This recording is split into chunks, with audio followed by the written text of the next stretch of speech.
Welcome back to the channel, Patriots. Today we're diving into a story that came out last week, and it's making waves in the world of politics and 2A advocacy, and that's the National Rifle Association, the NRA, and their deteriorating relationship with President-elect Donald Trump. Let's break it down. According to a letter from NRA Vice President Bill Backenberg, Donald Trump has that's the quote, lost his faith in the National Rifle Association. This marks a significant shift in the relationship between one of America's oldest and at one time the most powerful gun rights organization and the leader of the Republican Party.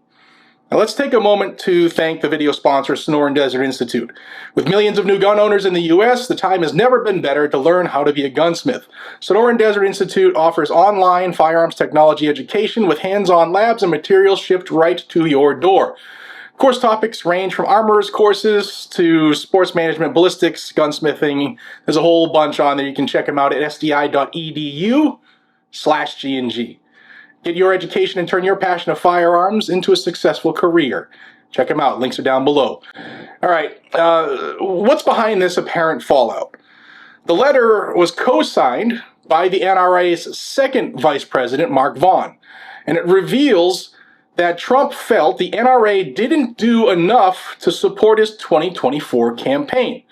Remember, when he was running in 2016, they gave him like $20 million towards the campaign.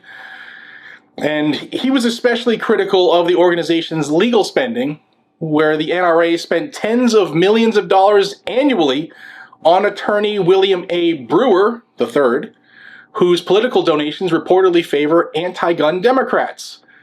Now, Brackenberg didn't hold back. He stated, "I can say for a fact that President Trump and his inner circle have lost faith in the NRA." He went on to emphasize the urgent need to rebuild trust, not just with Trump, but also with NRA members and donors. Now let's talk about the NRA's finances, which have been anything but stable. The group's annual deficit has ballooned to $33 million, up from $22 million the previous year. That's on top of a staggering $1.3 billion in lost revenue over 6 years, fueled by scandals, internal disputes, and allegations of corruption. Even donations from their affiliated charity, the NRA Foundation, well, they're drying up as well due to legal settlements limiting how funds can be used. And then there's Wayne LaPierre, the NRA's former CEO, who led the organization for over 3 decades. Earlier this year, LaPierre was found liable for misusing $5.4 million in NRA funds, spending on luxury items like yachts, private jets, high-end suits. I did videos on that. Since his departure, internal divisions within the NRA have only deepened. But there's one major point of contention: the role of William Brewer, the NRA's head attorney. Brackenberg and Vaughn argue that Brewer's reputation and the $198 million in legal fees since 2018, $198 million in legal fees, have damaged the NRA's credibility with members and donors. You think? Brewer, however, defends his work, saying it helped the NRA fend off regulatory investigations, including attempts to dissolve the group. So where does that leave the NRA politically?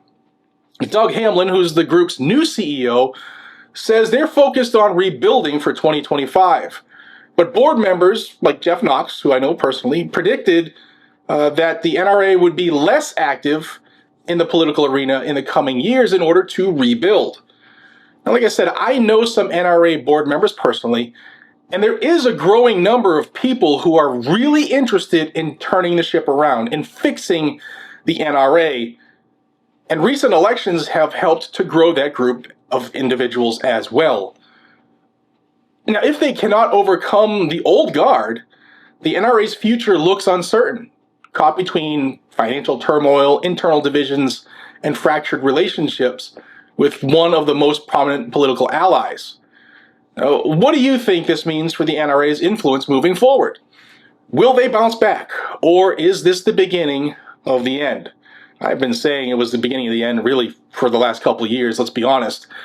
But there is a concerted effort by a real group of real 2A advocates from within the NRA now trying to turn it around. Let me know your thoughts in the comments below.